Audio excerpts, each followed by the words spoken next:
You would think your kitchen sink is relatively clean, considering the number of times per day you use it. But simply letting water run down the drain throughout the day just won't cut it with germs and bacteria. You need to sanitize. Check out our step-by-step process for getting your sink clean and safe without the use of harmful chemicals or cleaners.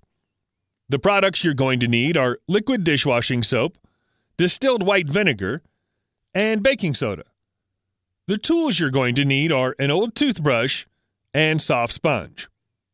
For daily cleaning, a mild soap and nylon sponge or soft rag can be used to wipe your sink down.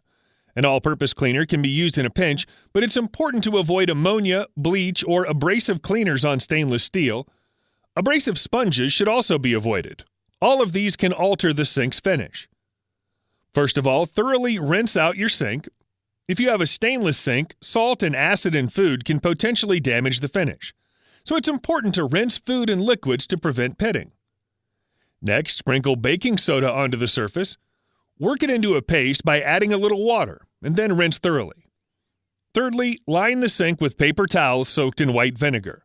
Allow it to sit for 20 minutes and then dispose of the paper towels. Then rinse the sink with warm soapy water. For the taps and handles, wipe with a mild soapy solution. The toothbrush can be used to get in the hard-to-reach areas. If spots remain, a cloth soaked in white vinegar can be used. Once you're finished cleaning, thoroughly rinse one more time and dry with a soft rag. Your sink should now be fresh and clean. For the sink drain, sprinkle half a cup of baking soda down it, then add 1 cup of white vinegar. The mixture will fizz and make a bit of noise. Allow this to work for a few minutes while you boil a kettle of hot water. Then pour boiling water down the drain. That's it. You should now have a sparkling new sink. I hope you've enjoyed this video. If you have, please subscribe to this YouTube channel and don't forget to give this video the thumbs up. And I'm sure you'll enjoy our next video on how to clean toilet bowl stains with baking soda and vinegar. Thanks for watching, and bye for now.